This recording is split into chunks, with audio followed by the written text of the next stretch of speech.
a first responder, you get appreciation cash. Get huge savings on the #1 Ford F-Series, the #1 Ford Explorer, and top safety pick Fusion. That's how you become America's best-selling brand. Through July 5th, get 0% financing for up to 72 months and 1,000 trade assist. Plus veterans, active military, first responders, and their families get 1,000 more in appreciation cash. Straight ahead at 11, pain and picking up the pieces after the Peabody Street apartment fire. What's next for investigators and affected families? He was just the complete package. Anything that you could want out of a coach, he was there. And honoring the life and legacy of a local football coach killed in a terrible crash on the Beltway.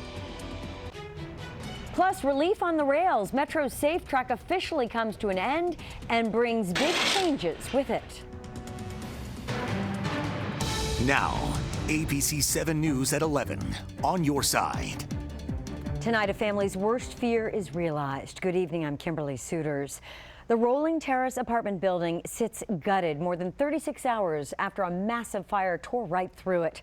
Earlier today, investigators made a gruesome discovery, but they still have not found the cause of that fire. Ryan Hughes has been following this story since Saturday morning. He's live again tonight in Northwest with the very latest. Ryan?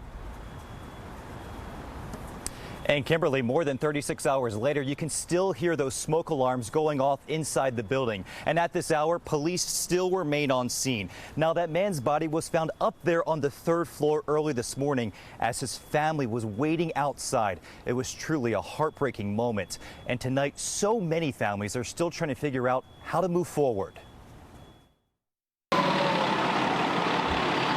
Jose Mata and his 2 young kids walked up Peabody Street to try and get a glimpse inside their burned out apartment and salvage anything they can. Computer, or electronics, and then, everything. But Mata was turned away. The Rolling Terrace apartment building is still too dangerous. D.C. police blocked the road after flames tore their way through the complex Saturday morning. The most important thing, it is we're alive, But this family's worst fears came true.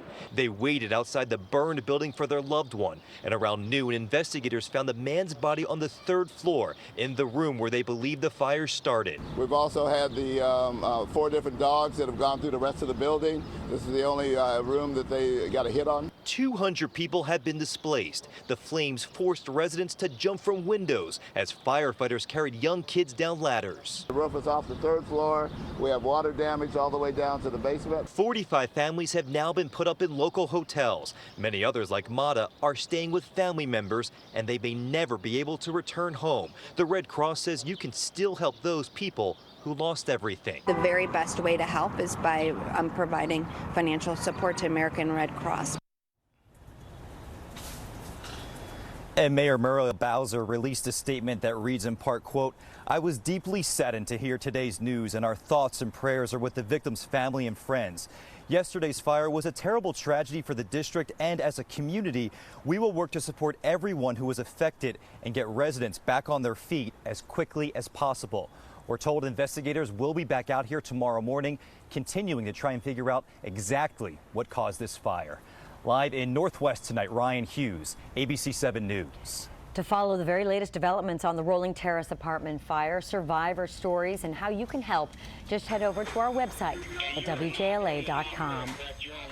It has been a pretty picturesque start to summer 2017. The low humidity hanging around a little bit longer, too. Let's get a first look at the forecast with meteorologist Josh Knight. Hey, Josh. Hey, Kimberly. And for us, with that low humidity, the dry air, that means temperatures tonight are going to drop into the 50s in some places. Right now, we're actually around 71 degrees, Montgomery College there in Rockville. So with temperatures like that, could be a good night if it's not too late for you. Open up some of the windows, let that fresh air inside. Let me show what's going on the big board here. We are looking at a few clouds around, but that's really about it. Most of us have these clear skies, so dry air and clear skies together really allow for us to see those nice crisp temperatures take over for tonight.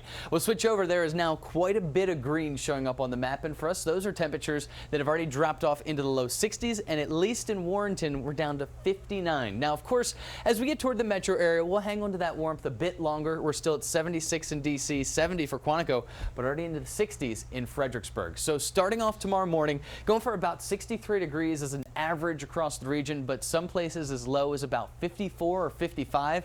But we do bounce back pretty quickly. 75 for you by 10 and up to 82 for your high. Now humidity is still low for tomorrow, but toward the end of the week, we're back to really feeling like summer, and we bring in a few thunderstorms. I'll time those days out for you coming up here in just about 10 minutes. A Fairfax County community is mourning the loss of Madison High School's head football coach. Lenny Schultz, his brother and nephew, were involved in that terrible accident on the Beltway inner loop yesterday near the Mixing Bowl. Schultz's nephew is still in the hospital tonight. As Melissa DePani reports, players and fans are finding ways to remember their coach. Game to bring that intensity, that enthusiasm from the fans. He was just the complete package. Anything that you could want out of a coach, he was there. Able to